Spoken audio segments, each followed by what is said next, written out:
Hello, everyone, and welcome to the Nasher's 360 Speaker Series. I'm Curator of Education Anna Smith, and today I'm pleased to introduce artist Kathryn Andrews.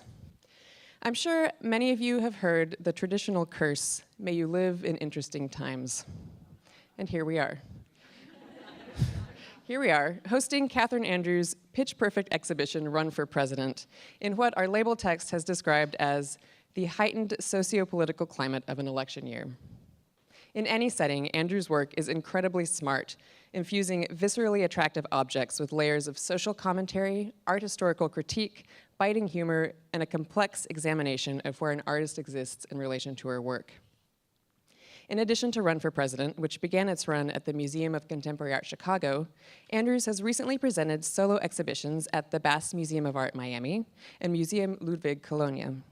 She has been included in recent group exhibitions at the Metropolitan Art Society Beirut, the Olin Center for Contemporary Art Beijing, the Hammer Museum Los Angeles, and the Institute of Contemporary Art Philadelphia. Her work is held in numerous public collections, including the Museum Ludwig, the Hammer Museum, the Nasher Museum of Art, North Carolina, and the North Miami Museum of Contemporary Art. She currently has two major sculptural commissions on view at the High Line, New York. Joining Andrews in conversation will be Nasher Chief Curator Judd Morse, who has been with the Nasher since 1999 and has recently organized exhibitions focused on the work of Joel Shapiro, Anne Veronica Janssens, Giuseppe Pannone, and Phillida Barlow. I'll confess to you all that the talk that Andrews presented here in 2012 was one of my favorite lectures ever, so I'm especially eager to get today's program started. Please join me now in welcoming Kathryn Andrews and Judd Morse.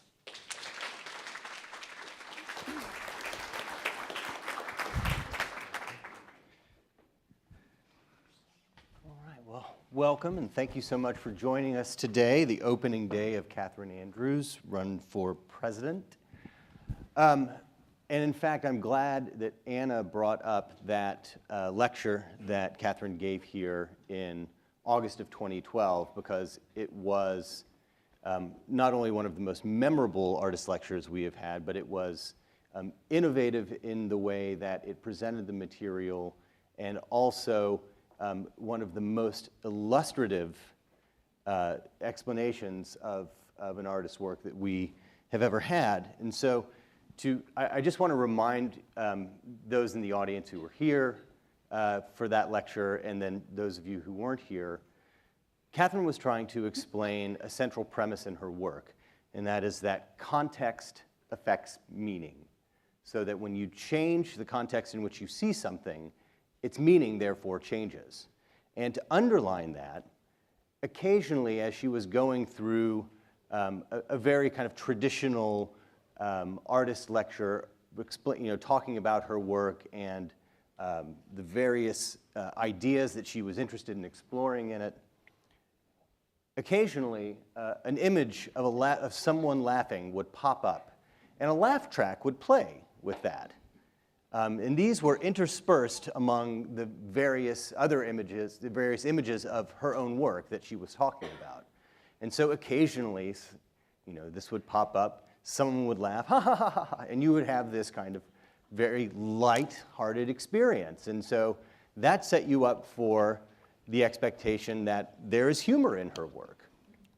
And then, as she kept going through her lecture, the images that popped up began to change a little bit, and they became a little more disturbing. And so rather than a person laughing, you would see something like this, which looks like a film still from the set of a horror movie.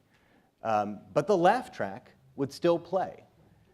And the first time, I remember the first time that happened, if you become accustomed to laughing along with a laugh track, I mean, that's what it's made for. It's a cue to say, this is funny.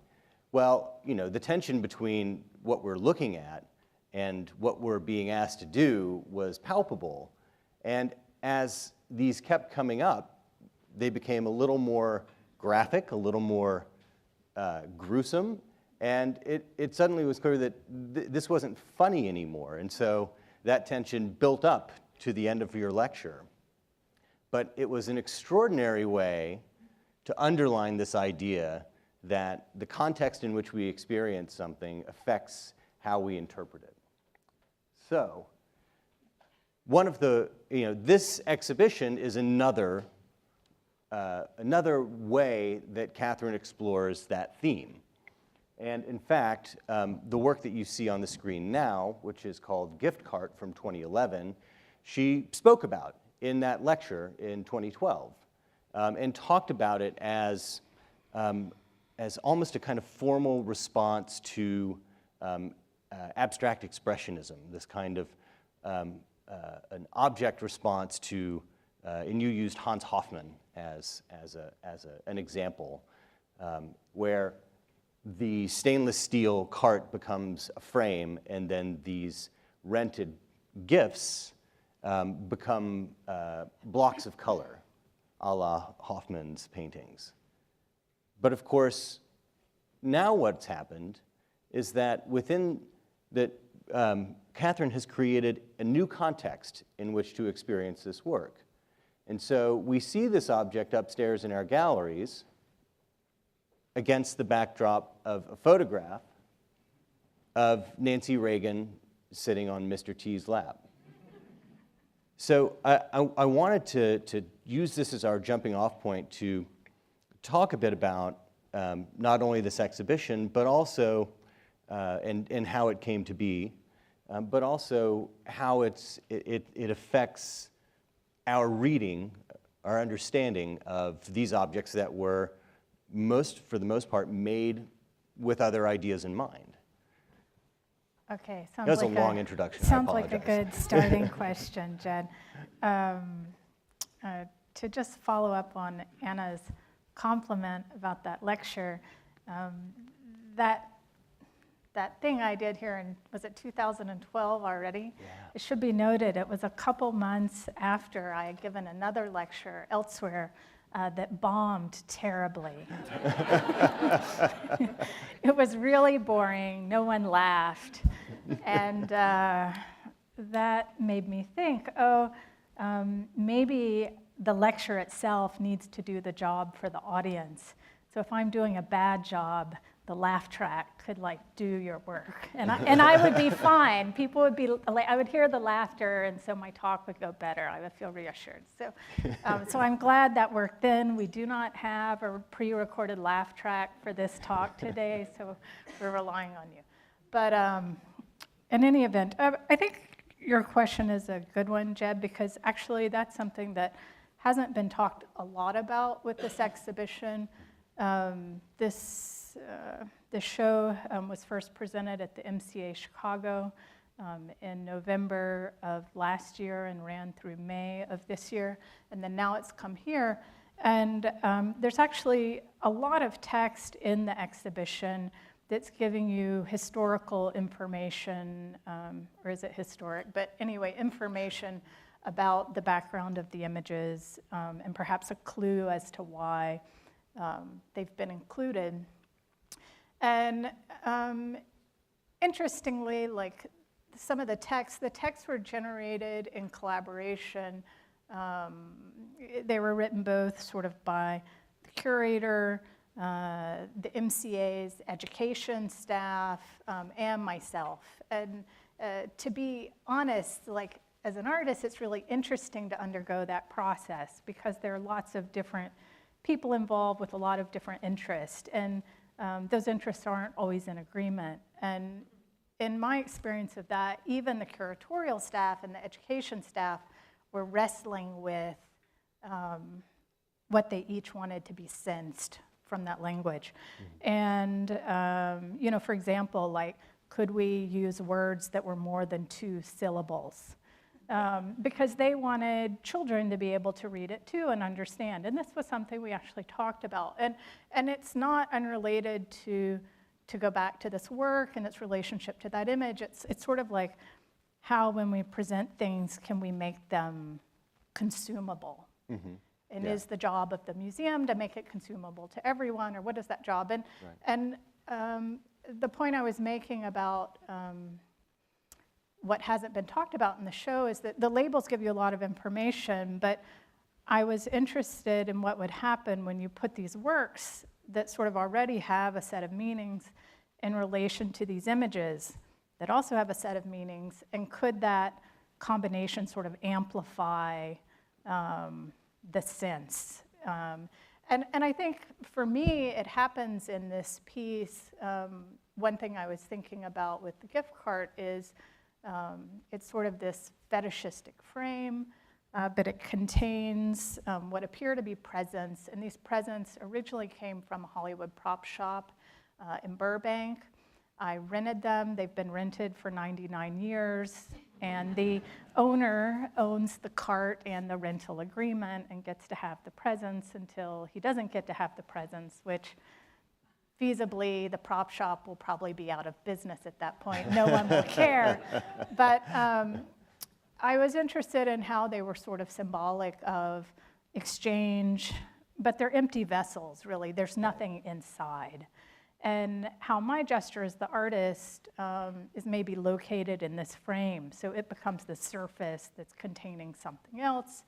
But at the core of it all is maybe nothingness, or it's hollow. So it becomes about this sort of flashy exterior that's being traded through these various commodity systems, both Hollywood and now the art market, and so on and so forth.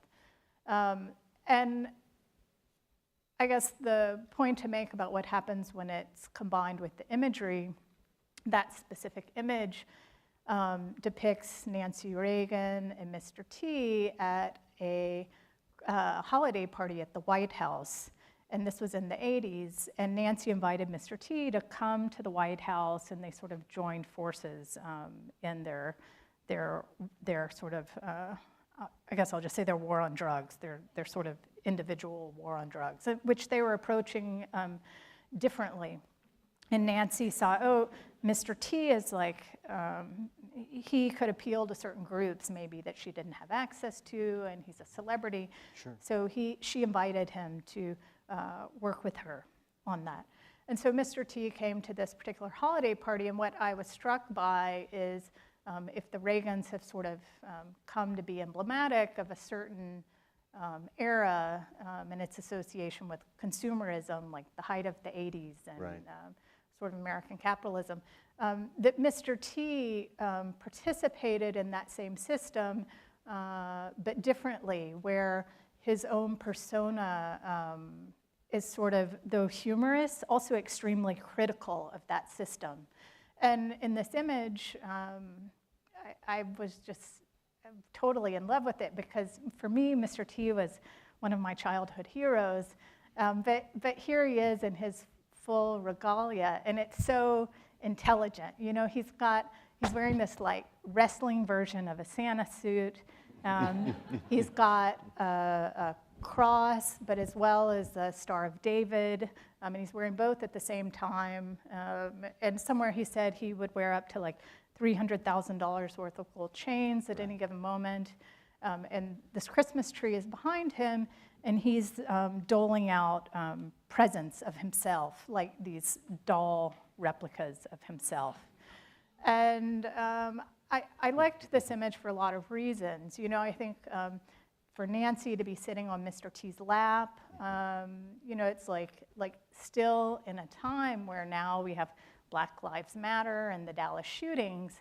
You know, this is what 30 years prior, so, and not that long after civil rights. So this image is very loaded, but at the core, what they're sort of both highly representative of is a sort of celebration of maybe participating in the system of selling things. Right. And in combination with the presents, I thought that was interesting, because the gift cart piece, I was thinking about that in a different way. And so when you bring those together,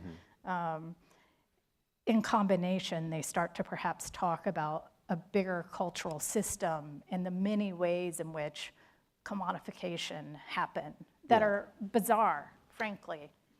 Yeah, well, and you know, one of the things that the exhibition here really brings to the fore is this idea of image making.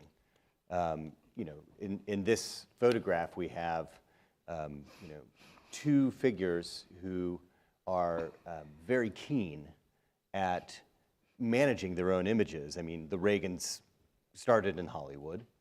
Mr. T is clearly marketing himself or an image of himself in this photograph, and as he did to promote his own career. And you see that again and again throughout this, so that connection between image making and managing and politics. I mean, it's something that we even hear on TV very often nowadays about how candidates have to manage their image. And then, just continuing to explore this idea that, the works in the exhibition were made primarily in the past 5 or 6 years, but, with different ideas in mind, and you've created a new envelope, a new container in which to experience them. And so, one of the works in the exhibition is Lethal Weapon, which was made in 2012, I think. And I think was initially shown in a setting like this, in a gallery exhibition with other works that I think at the time dealt with life and death and this notion of vanitas. And here, of course, we see it in this really dramatic wraparound image of the Oval Office. And so, those ideas still persist. The original ideas still persist in that work of art. And in fact, in some ways, they're enhanced in this setting, but then they also take on new meanings. That's true. Another thing I was thinking about is that when this show was presented in Chicago, the architecture of that space is quite different. So the room where the pieces were shown was about 5,000 square feet, and the walls were about 20 feet high. So the images were mounted, they were mounted also on curved walls, but they just loomed quite large. Though actually you could stand further away from them. So I would say in the Nasher, the ceilings are a little bit smaller, but the spaces are more intimate. So the way you experience the images works about the same. You're right up on them, but they do seem to loom here also.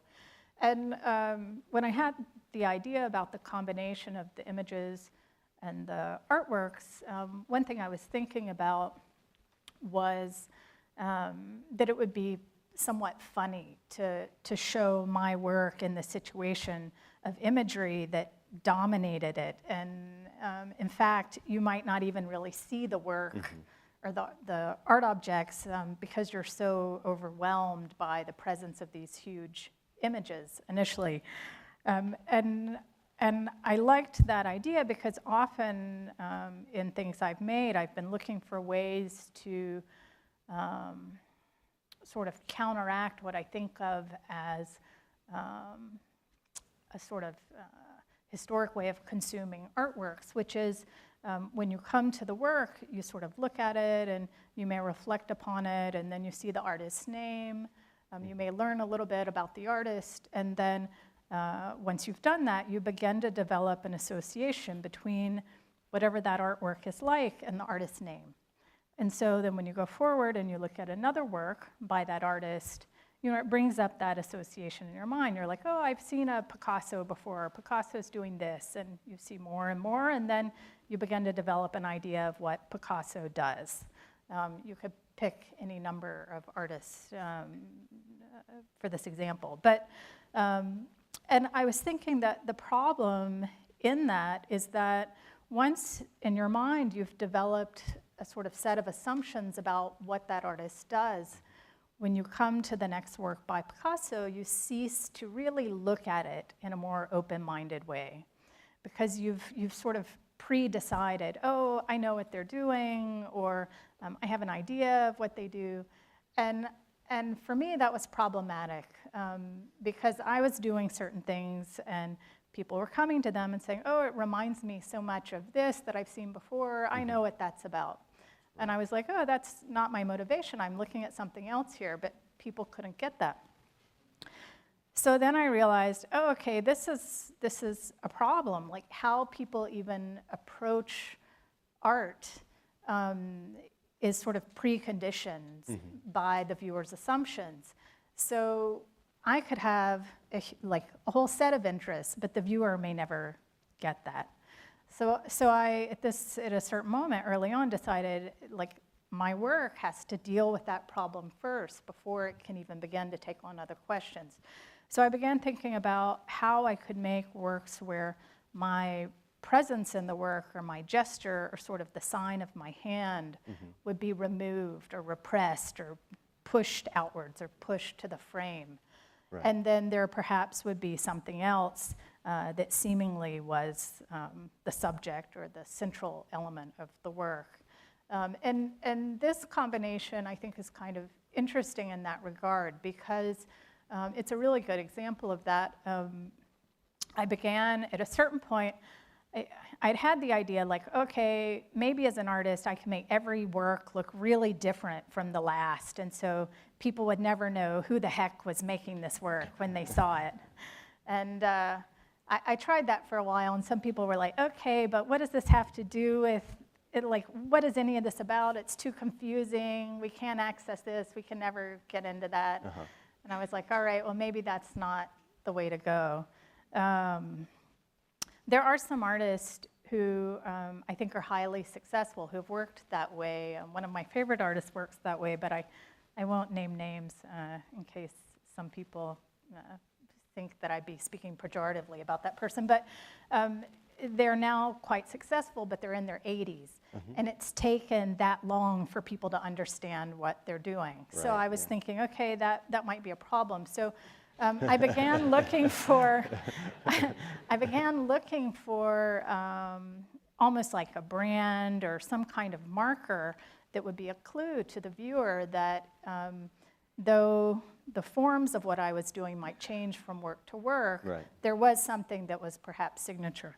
So I decided that I would try and work with a material repeatedly, which was sort of silvery metals or chrome polished steel or stainless steel. I use those a bit interchangeably, though I don't really think of them as interchangeable or the same. But and so in this particular piece, one of the things I was thinking about was, you know, if I'm sort of identified with a silvery metal, like in this case stainless steel, maybe my gesture is this vessel or this cylindrical form.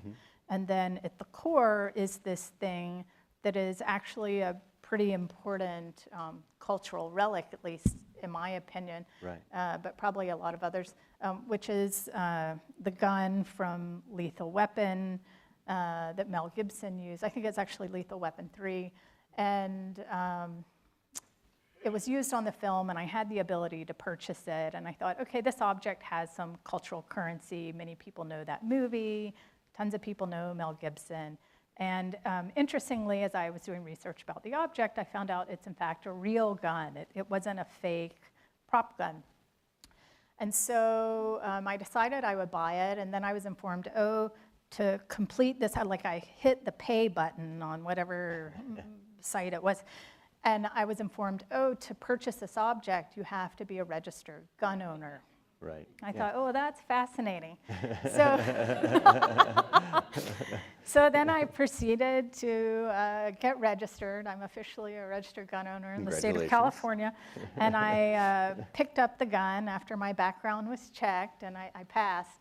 And so then that object now joined the work.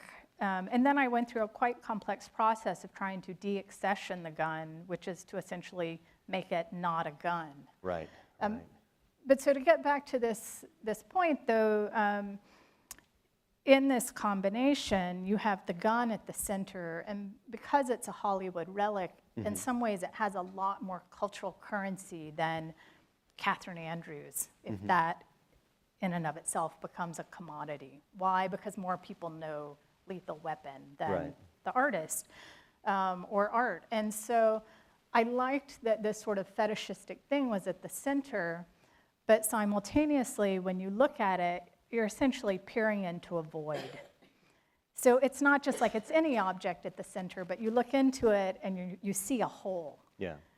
But it's one that can extinguish, symbolically, it can extinguish right, you because as the gun the is viewer. pointing at you as you look in the hole. Right. Yeah. And the funny thing is, as well, when you look in the whole, at least for me, and some viewers have said this, even though oh, it's a gun not in use now and it's in an artwork, I had a very visceral response when I see the gun. Like my body, despite knowing all of its sort of symbolic, whatever, when I see that thing, it still triggers a bodily response. And I thought, oh, this is interesting because this piece in many ways becomes about extinguishing everything. Right. Extinguishing the artist's presence, extinguishing the object in the center, extinguishing the viewer. And also viewers are reflected in its surface, so that again draws attention away perhaps from me or the object and to the viewer. And then once it's put in the Oval Office, again, it's like a circle within a circle, so that perhaps gets layered out in an even more complex way, or it's just like layers of that action. Sure, the interpretation can extend to the history of the presidency, the way that we protect that position of power, the kind of power that that person wields, and also in Dallas, we have a very close history with the assassination of John F. Kennedy, and so there's that potential reading as well. And that point is funny because in Chicago, I don't think this work read in quite the same way. Sure. So it's almost like we took the work and its backdrop and we put it in a new backdrop, Dallas. Yeah. And now it really speaks more strongly to assassination because of that history. Well, but of course, it was in Chicago at a time when there were, a historic high of gun-related deaths, and so guns were, a very volatile topic within the community at the time. And so I can imagine, yes, it would be different from the way that it's received here, but would have also been a very visceral and palpable experience. Two things you brought up in terms of, that your work is as a container of these kind of revered objects, that these are, your work often has a sense that it is kind of a contemporary reliquary, and that it protects and adorns and provides space for the adoration of these kinds of cultural relics, whereas in the church they're religious relics. Here they are kind of cultural relics, which I think is really fascinating. And then the other aspect, of course, is this desire to kind of remove yourself, or to, at the same time, remove any sense of your touch, which is something that goes, that harkens back to minimalism and their attempts to get away from the kind of sense of, it's the artist's mark and its expression. So the kind of tenets of abstract expressionism to push art into a new arena. It sounds like you were going through something similar, and I've got an image of a Donald Judd, and I wanted to talk about that, but you've already brought it up, so we'll go back to these. Hang on a sec. So anyway, there's the Donald Judd, and it's interesting that I was thinking about this, and that as Donald Judd, because you also then turned around and said, well, audiences have a hard time trying to understand an artist if an artist makes something that looks completely different every single time they make something. And so you were thinking about, well, that maybe this material, this kind of material could be my stamp or my signature in some way, something for people to identify with me. And as much as Donald Judd and other minimal artists wanted to remove themselves from being recognized as the maker of the object, if you see a finely milled metal box, you are going to associate it with Donald Judd. Mm-hmm. And so, it almost seems impossible to get away from that. And so it's interesting that you, eventually came around to this notion of, it doesn't show my, my particular imprint, but it can be associated with me, almost as, the brushed metal box is associated with Donald Judd.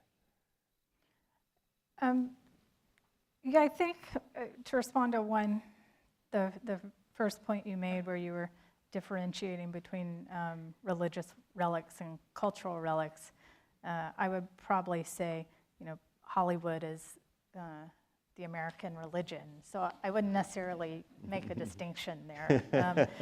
But to the second point, the works don't deal with that question in the same way every time.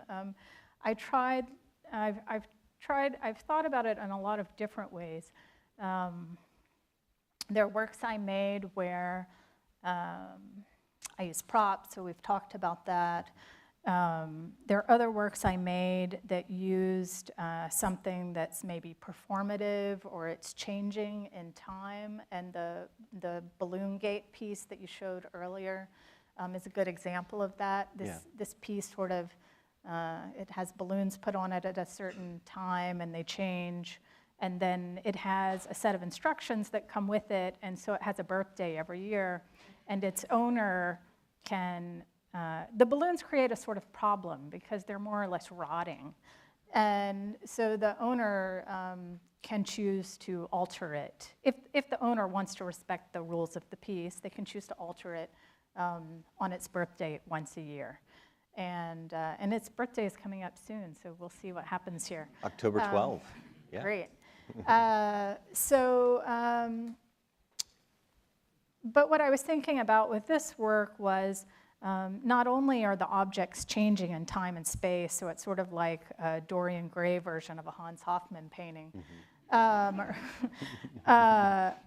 but there's agency given to someone beyond the artist, to someone outside of the object to alter its appearance. And in that, though it's a work and it's made by me, it has the ability to have a visual life that doesn't come from my subjective interest. Yeah. So that was sort of one way of thinking about this set of problems. And other works I made, early on, I was invited to be in several group shows, and I asked people to make works on my behalf. And so they would put objects into the shows under my name, and they had made them. But, and that was another way of sort of relinquishing or freeing the object from my personal interest. But those works I later decided sort of were too confusing for the viewer, because it's like, how do you address this problem? So you want to bring people along so they understand the idea of the artist as a vessel, but you want to break that vessel at the same time. And if you just show people a broken vessel, it's maybe too confusing. So you've got to show them a whole vessel, then you have to break the vessel. So, Right. but the Donald Judd example, I think, is really interesting because it is a time where both with him and other artists sort of working around that period, where they're turning to industrial methods to achieve surfaces, and you see those boxes and like they're welded very cleanly, and it's not expressionistic, and they're quite sort of cold in the way they appear. But yes, you're right, to make a series of those, then he becomes associated with that, and that sort of becomes a trap. So I think my final conclusion to your question is, as long as artists want to exist in sort of the marketplace, which may include like an academic conversation, it may include the trading of objects, museum settings, whatever it is, unless there could be a conception of an artist who exists without a name, Right. this question can't be solved. Sure. So what I'm asking is really a theoretical proposition, but it's not one that we can address until we're ready to get rid of the idea of an artwork as corresponding with a sort of individual or something that it's contained by. Right. And I mean, it's probably human nature. I mean, even if there is an ancient object where we have absolutely no idea who the maker is, you know, we still try to imagine who that person might be, what their interest might be, because it's something that didn't exist before, and it came into being because of someone's action. And so what was the motivation? What would that person be like? And I think you're right. I mean, you know, it's probably impossible to get beyond that aspect of human nature. One of the things that we were talking a bit about how these objects would be received in the different places, and also the exhibition necessarily changes from one location to the other, our galleries being very different from the MCA's galleries, and so you have to kind of shuffle things around. So there are some new juxtapositions in this exhibition that weren't at the MCA. And you know, I'm just showing this photo so that the audience can get a sense of what the installation looked like at the Museum of Contemporary Art in Chicago. And here it is here. But then, you know, we added a couple of works to this exhibition. One is a work from 2010 called Double Span, which you see next to this very large photograph of Sammy Davis Jr. and Richard Nixon. And in the MCA, you saw that photograph within a similar context, in that, you know, the Bozo Bob sculptures were seen in relation to it, as were some of the poster paintings. But here we have this new object that comes into the conversation. And you know, I'm curious, when you set up these kinds of dialogues, whether it is taking images and objects from different realms or periods in history, like 19th century political posters and 20th, 21st century costumes from movies, or you know, do you have a sense of what will come out of that kind of collision? Or is there an idea of, oh, this could be interesting, let's see what happens? It's a very free system, so I'm not always trying to, in advance, control all the possible outcomes. It's more like I'm just making something, and then that is one of the really nice things about once you've accumulated a certain set of objects, you can change them around, and all of these meanings are revealed by the new combinations that you yourself may have never realized were operating or possible. So, you know, some of the combinations, or some of what's been teased out has been surprising to me, and then some of it I expected might happen as well. Actually, there was one other point I wanted to make about what we were talking about earlier, and it links to this image and this combination. And for me, this sort of using this image in the exhibition, it's probably in some ways maybe the most central, it's the most important image in the show. At least for me it is. And it's because it has to do with this really incredible story of Sammy Davis Jr.'s life, where when you see this image, what I liked about it is when you see it, you just think, okay, Sammy Davis Jr. and Nixon, maybe this is just about presidents palling around with celebrities. But for some people who remember that history, this depicts a moment in the 70s, in 1973, actually the year I was born, where Nixon and Sammy Davis Jr. were hanging out quite a bit. And Sammy Davis Jr. was occasionally appearing on the campaign trail with Nixon. And at one point, Nixon invites Sammy Davis Jr. to spend the night in the White House, and he's the first African-American presidential guest. So this is sort of this big moment. And it was met, you know, there was some controversy around it, both from, some criticism, both from whites and blacks. And But what I learned about Sammy Davis Jr. was that when he was 7, he did his first acting role in a film called Rufus Jones for President. It was made in the 1930s, and he played a child president. And this was a race film made by white producers for black audiences. And I watched it, and I was so blown away that in his own lifetime, at such an early age, he depicts this thing that never becomes a possibility for African Americans in his lifetime.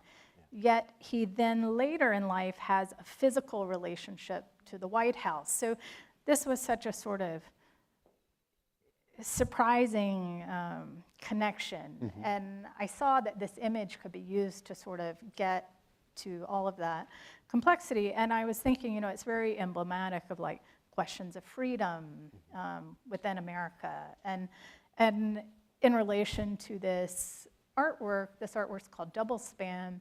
I always thought about it as being about difference, like two things that appear the same, or they start off the same, but they change sort of subtly over time. So one stays more inflated and the other's less inflated. And that was a strange thing to do with, or to pair with Nixon and Sammy Davis Jr., who had different identities in terms of how racial identity was perceived in relation to power in American politics or in American society.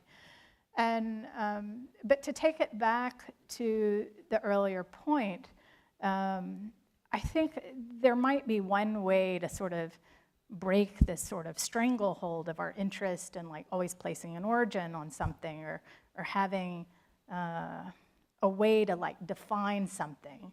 And the criticism here is, and I'll just use an expletive, like, sorry to offend anyone, but like how fucked up it was to see Sammy Davis Jr. in this particular way, like how problematic that is. But the interesting thing about that sort of entrenched relationship between the artist's name and the body of work, or the art object, is that some artists, I think, are just so great, and they're like so free in their experimentation.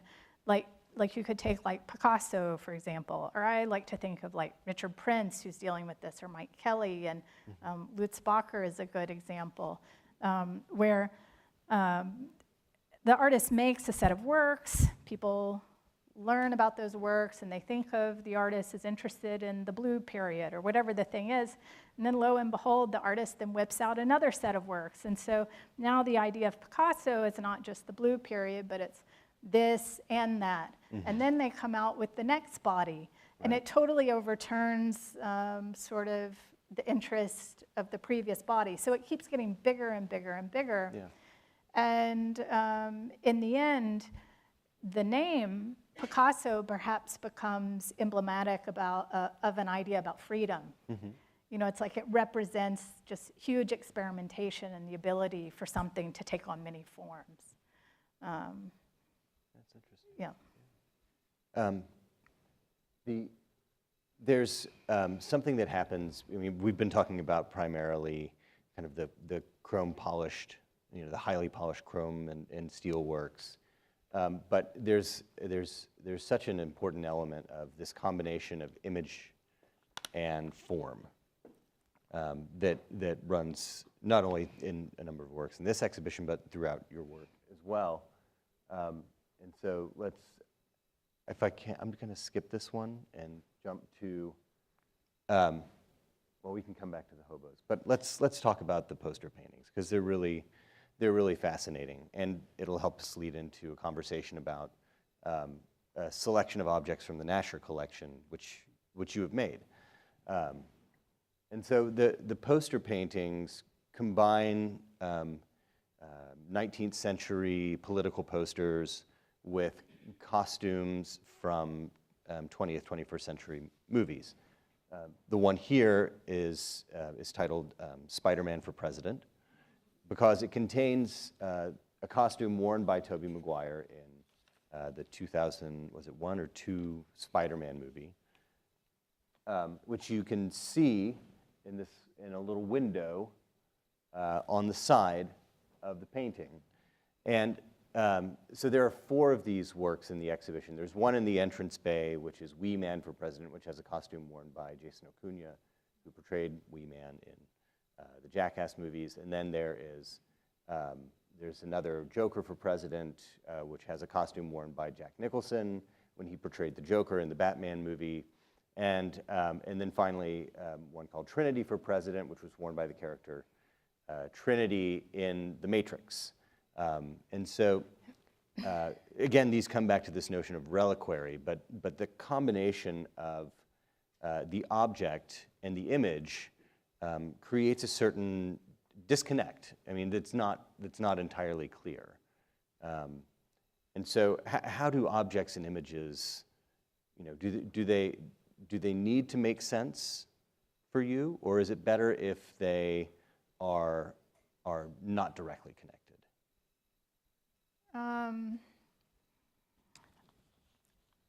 These works, I think, are, they operate a little bit differently than, like you showed earlier, a picture of the hobo clowns, and those works have an image of a clown, and then there's stuff in the top that's three-dimensional. And the relationship between the stuff and the clown isn't totally spelled out, but it's sort of, you can make a good bit of sense out of it, even if you don't know too much about what's in the top, where it came from, or if you don't know too much about the clown figure. So I think these works operate sort of fairly well autonomously, like apart from any text or too much language outside of them. I do think that the president paintings require another kind of looking, and it is good to go, if you have the patience, to go to the label to sort of get some of these additional references or more referential information about it. But that said, I think these works do offer up a lot in terms of what's on the face and what's contained just at first glance. It's like there's a palette to them, and what's here connects to the palette of what's contained inside. This, has a text message within, and it suggests, maybe the architecture of Washington. That is like an early depiction of the White House. And all of the images on the front were actually taken from historic campaign posters, presidential campaign posters. You may not know that, but when you look at them, they sort of suggest either like militaristic figures or generals or certainly like suited people in relation to some kind of important building. So, and then this one has a flag too. So, and then for some people, I do think some of the costumes would be recognizable as well. So you certainly have a sense of there's a relationship that could be implied here. This one has this eagle, and then it has like a spider that you can see on the costume on the side. So I feel like there's a lot of sense making that viewers can do without going to that. If you do go to that and you sort of learn about the origin of the images and the origin of the costumes, and I try to make it not so hard for people. I mean, they are titled like Joker for President. Right. It's like Spider-Man for it's like, I try to sort of be as simplistic about that as I can. But one of the things that interests me here is, there is no per se inherent relationship between this particular Spider-Man costume and that particular image. But I was very interested in a few things about it. Like one is when you come to these works, I think that the image on the surface is the most obvious. It's what you see right away, and perhaps it poses as the important content of the work. And then once you sort of take apart, this costume comes from this highly recognizable film, the relationship of what's maybe the most valuable part of the work shifts. So you're like, oh, actually Jack Nicholson may have worn that costume. Then you're like, oh, this is actually like maybe very important here. And I think that's interesting because there's a perceptual shift that happens where you're seeing something and you're prioritizing one way of seeing as this image assaults you.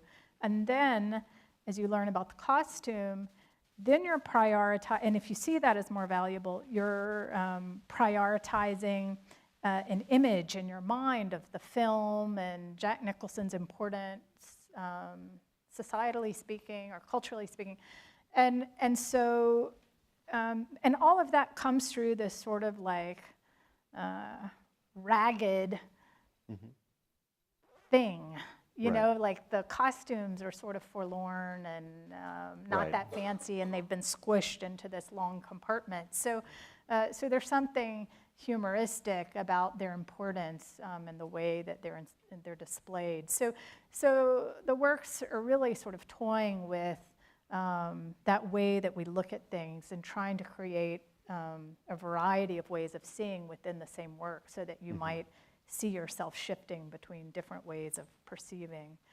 They also have a sort of sculptural relief on the face where the image itself is split. And in that way, I was sort of pitting one way of making an image, which is a sculptural way, against another object or another three-dimensional form. So it's sort of like this one 2D, 3D thing is vying for attention against this other 3D thing whose importance comes from film, which is sort of its own 2D medium.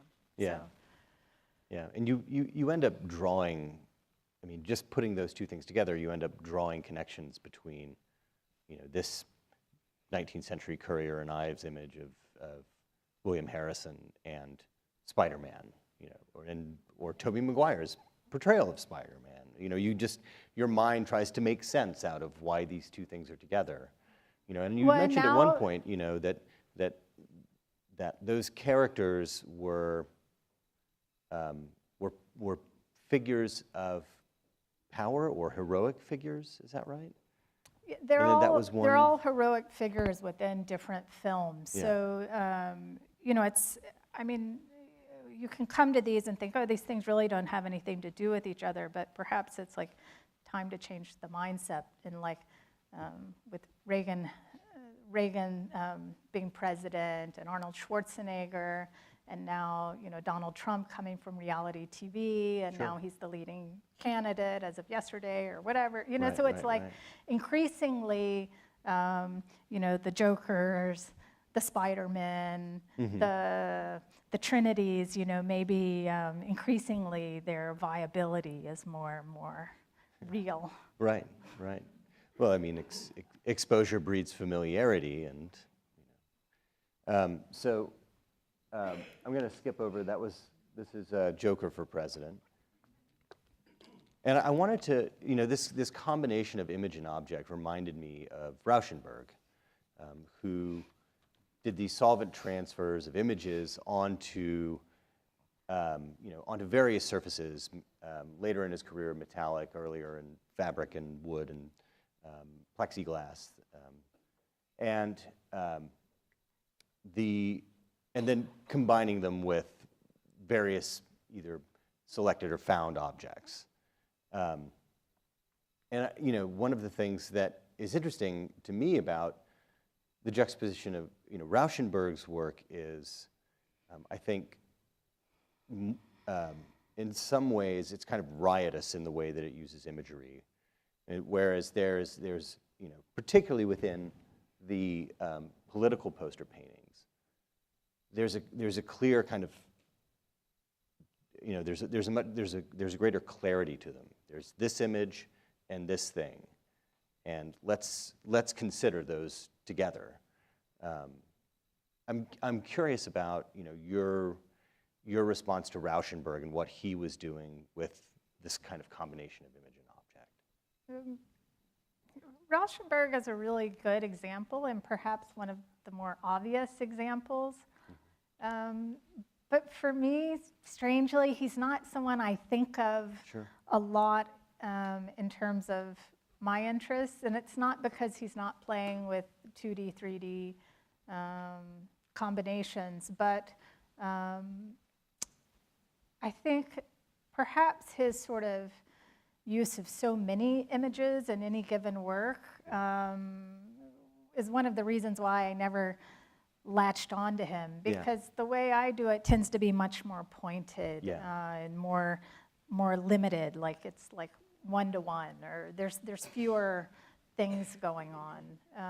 You know, I probably have been more interested in someone like Art Schwager, or you know, there's even examples in the permanent collection show that we have on view. Someone like Jonathan Borowski, I'm very interested in. Great segue. Yeah, great, perfect.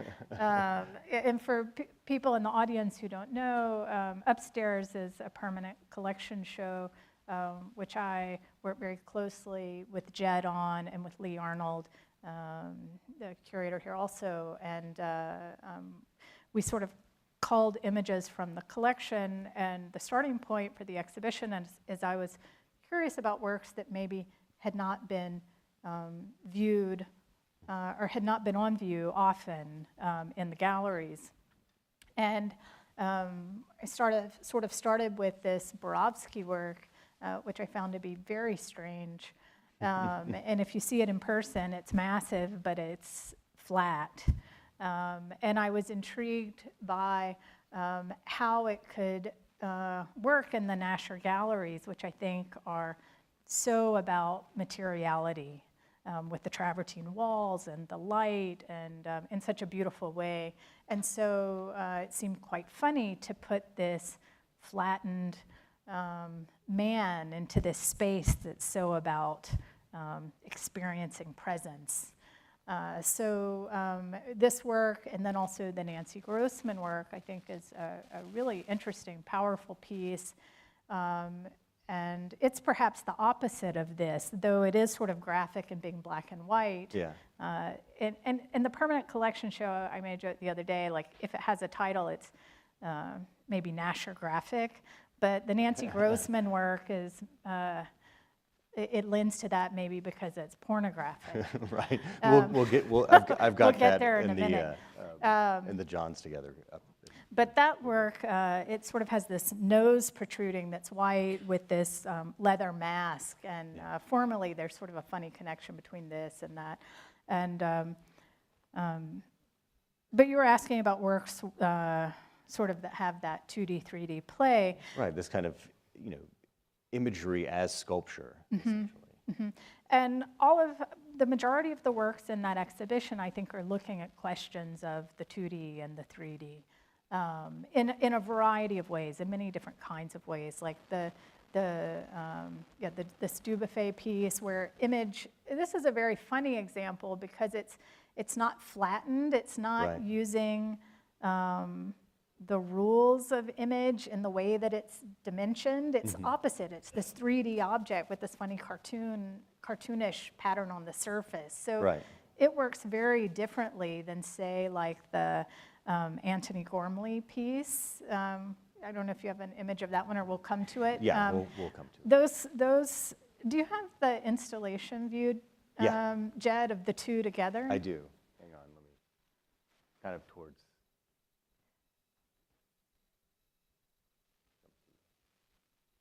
So there's the Nancy Grossman, along with the Jasper Johns.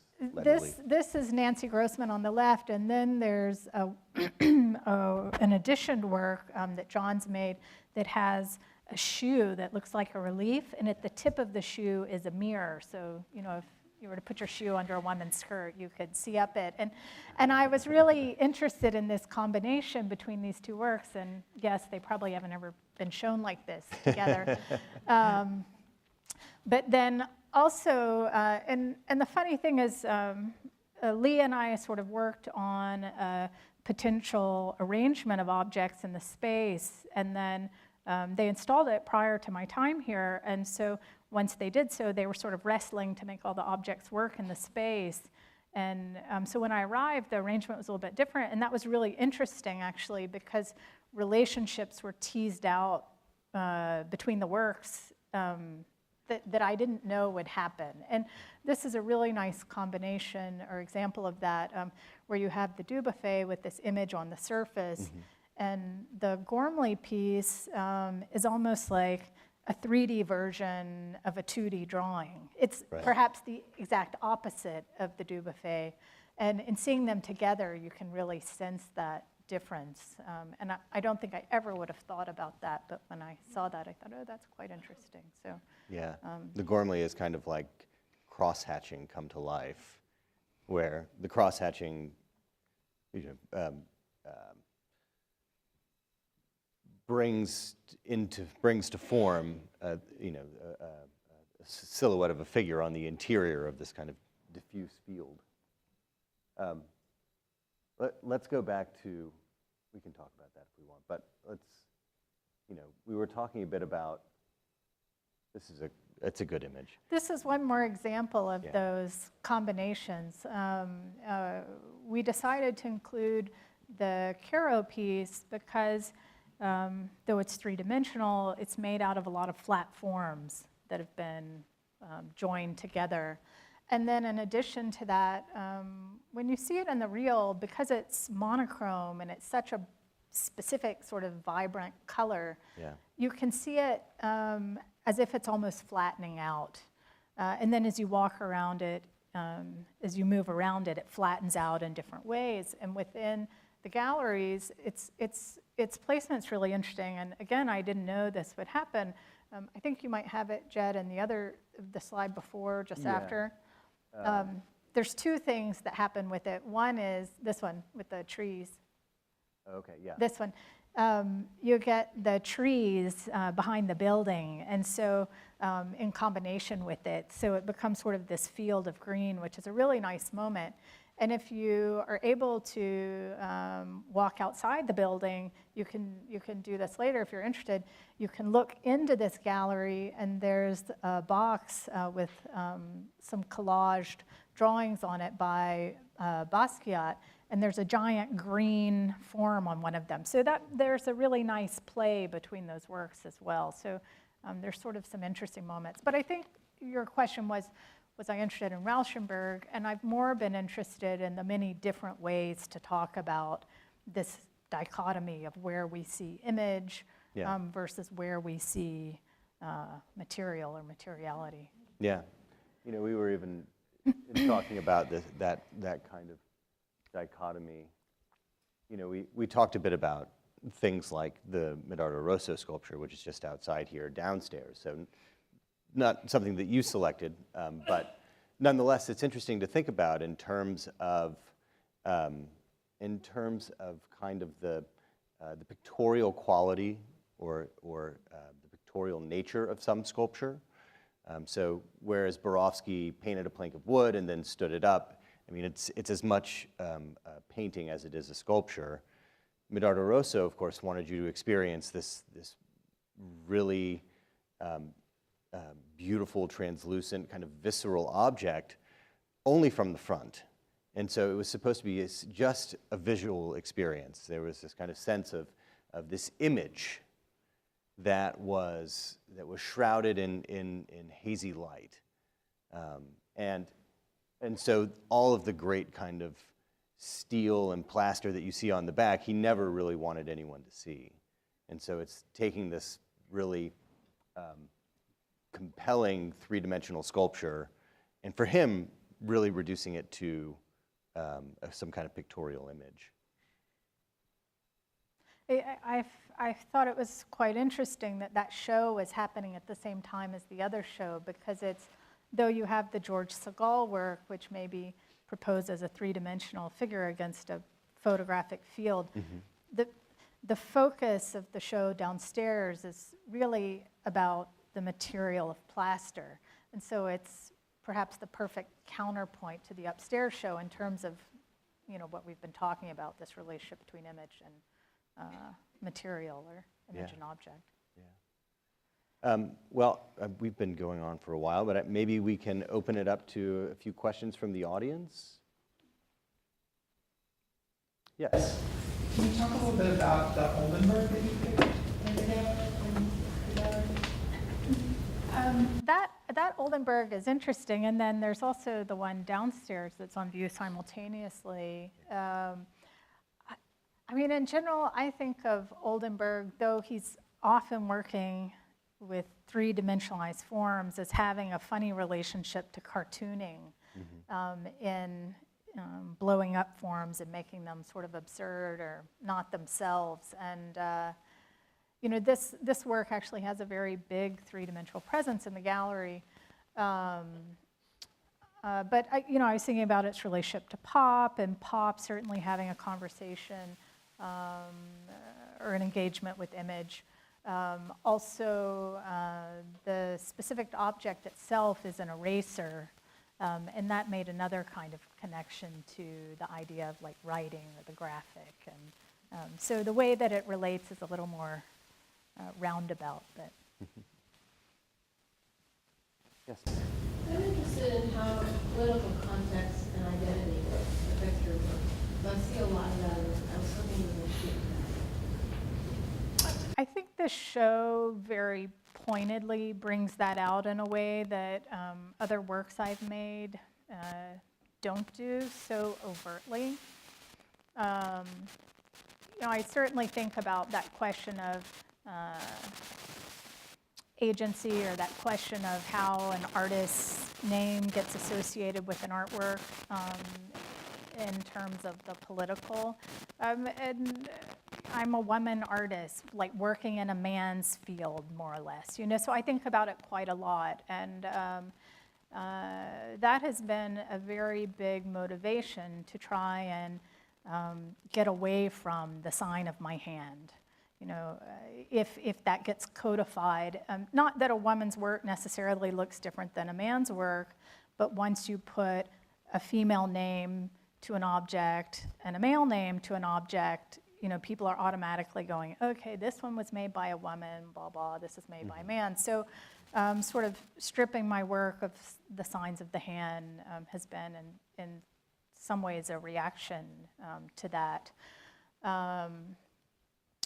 The show, I think, really overtly takes on questions about the possibilities for agency within the American political sphere, but maybe within American society at large, the political sphere being a microcosm of something bigger. And one thing the show does, and we haven't touched on this really in this conversation, but I have talked about it elsewhere, is that it tries to talk about agency, the agency of different groups, whether that's minorities, whether that's women.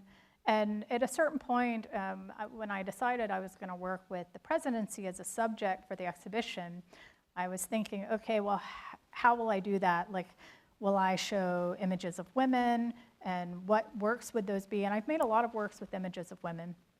And would I use historic images of women in relation to the presidency? I had this really interesting conversation with Hamza Walker for the catalog of this show. And he was talking about how the election of Barack Obama enabled people to associate blackness with power in a very real, palpable way. And as a result of having that conversation, I was thinking about this as I was looking for images. Finding images of women, American women, who have held that power, it's not possible. You can go to all these Hollywood examples, but any image of, whether it's Geraldine Ferraro, or Shirley Chisholm is a really great example. You could go down, but it's like, oh, okay, they all end in the word loser, like they all lost. Right. So I was like, I don't want to make this show about like women woman equals loser. Right. So then I thought, okay, well, so how could I talk about this inability to access power that's experienced by certain groups? And so I thought that I would come to the question, and it is problematic in some ways, and I'm not saying it's not, and I think that's a big conversation that should be had, but by talking about minority access to power. And so sort of the question of feminism gets mediated or addressed through a question of minority access to power, so within the exhibition. But I also thought, because I'm a woman, I make a show called Run for President in a time where a woman's running, that viewers maybe would be able to parse that out and sort of see that these groups are being used to some degree interchangeably. So. Yes. Curious, I have my own supposition of why there's red carpet. I don't remember the red carpet in Chicago. Did you observe the VIP red carpet? It was there in the back, so it was actually intended for the front, and this show is very colorful, so the red carpet does not play well with everything. So, in the MCA version, we moved it to the back, and but there, it sort of activated the space, and it also gave viewers the chance to walk down it and maybe imagine themselves in a position of agency, whether it's being a celebrity or whatnot. Here, the way the carpet works, it does something a little bit different, which I found to be interesting. The way the building is designed with these different bays that are sort of the same in terms of their dimensions, like these repeated bays. The red carpet cuts across that and then becomes this way of joining these different spaces together. So it sort of is a through line for the different sections of the exhibition. So it plays a more important role here, I think, than it had.